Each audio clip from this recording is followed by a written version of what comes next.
இப்போது நாம் இத்தனை பேரும் ஒரே ஒரு மரத்தின் நிழலில் இருக்கிறோம்.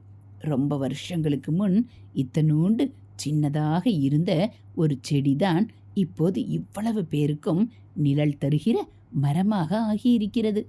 இன்றைக்கு சின்னவர்களாக இருக்கிற நீங்களும் பெரியவர்களாகிற போது இந்த மரம் மாதிரி பல பேருக்கு உபகாரமாக இருக்க வேண்டும்.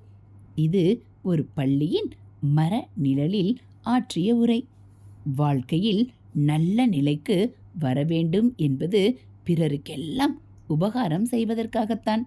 நிறைய சம்பாதித்து அதையெல்லாம் நமக்காகவே செலவழித்து கொண்டால் சுவாமி சந்தோஷப்பட மாட்டார். அவருக்கு நாம் எப்படி குழந்தையோ அதே மாதிரி ஏழைகள், நோயாளிகள், அனாதைகள் எல்லாரும் குழந்தைகள். அந்த குழந்தைகளுக்கு நாம் உபகாரம் பண்ணாமல் நமக்கே செலவழித்து கொண்டால் சுவாமி அதற்கப்புறம் நமக்கு அருள் செய்ய மாட்டார்.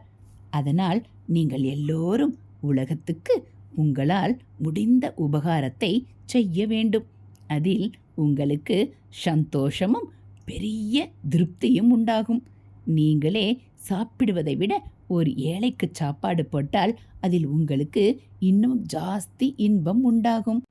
நாம் பிறந்திருப்பதே மற்றவர்களுக்கு உபகாரம் செய்வதற்காகத்தான் என்று தெரியும்.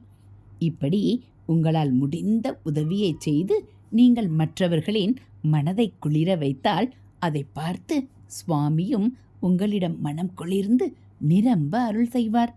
உங்களிடம் மற்றவர்களுக்கு நல்ல அபிப்பிராயம் வந்தால் அவர்களும் நீங்கள் சுவாமியை தொழுவதை பார்த்து தாங்களும் தொழுவார்கள்.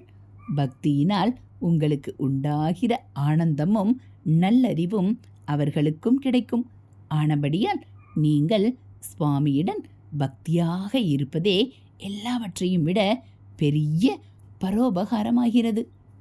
ஹரஹர சங்கர ஜெய ஜெயசங்கர, ஹரஹர சங்கர ஜெய ஜெயசங்கர. மகா பெரியவா சரணம். இது மகா பெரியவா அருள்வாக்கு.